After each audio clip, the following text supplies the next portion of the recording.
I think specifically for men anyway, so the dissertation I was doing last year was looking into men's mental health, and some of the stats that I was seeing other theorists cite was basically saying like young people are their mental health is declining, especially amongst young girls, and that's what they kept saying. And that was my thought process was, well, what's happening with young boys?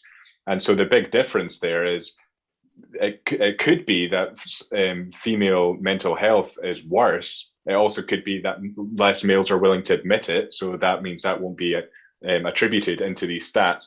But the other main difference is suicide. And I've got like a stat here that's just, well, for England anyway, the male suicide rate in 2020 was 15% per 100,000. And for females, it was 4%. So that's the stark difference, is that more men are willing to take their lives than um, to I suppose try and like get through the get through talking about it, and maybe more females are willing to speak to their friends and stuff like that. So, well, I suppose my question is there any other differences that you've found that are specific to men? Why we're talking about men here? I think, well, obviously you're talking about suicide stats, and 75% of all suicides in the UK are male. So I'm not saying that women aren't important. We just concentrate on men because it's a higher percentage, and that's what Andy was. I think women are more socially and emotionally evolved. They can go and sit in their hairdressers and tell them what's going on. They can speak to their pals about things that's going. Guys don't do that. We sit in the pub talking about football. On the way to work, we talk about what we watched in the telly last night. We just don't talk about what's going through our heads.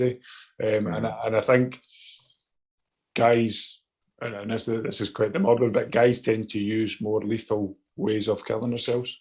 So they're more pragmatic. They work things out. So like I've spoken to loads of guys that are still here, fortunately, and it's like I weighed myself. I measured the rope, so I knew there was enough tension so that it wasn't going to snap. And all, do you know what I mean? All these things that they're quite methodical. So they use more lethal forces, I suppose, if they're going to try and kill themselves. So. It's one of these things that, as far as we're concerned, that one person killing herself in the UK is far too many. Do you know what I mean? Yeah. I mean, there's 4,500 men a year take their lives in the UK. Biggest killer of men under 50.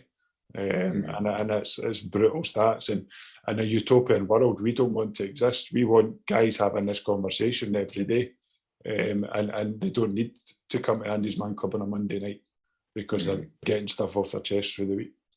Yeah, and it's not just that. With like other stats, that even if we take specifically mental health out of the equation, you look at the stats of homelessness, it's more men that are homeless. You look at assaults, it's more men that are being assaulted, it's more men that are doing the assaulting. As much as we maybe don't want to give sympathy to those who assault other people, the reason men will maybe assault other people is probably because it is because they're struggling. Like there's no one who's mentally healthy that will want to harm another individual. 100%. And we do a lot in recovery as well. So like people with addiction issues and that. So that like last year there was 3,300 deaths by alcohol addiction and suicide. And I think they're all linked. Do you know what I mean? And guys tend to use violence as a sign of frustration to get things out. So that's why you maybe find that there's more assaults involving men. And do you know what I mean? It's when you get frustrated, we just want to blow it up. Do you know what I mean? We've all done it. We've all wanted to punch a wall or put your fist through something, and it's just like it's that frustration because you can't express yourself.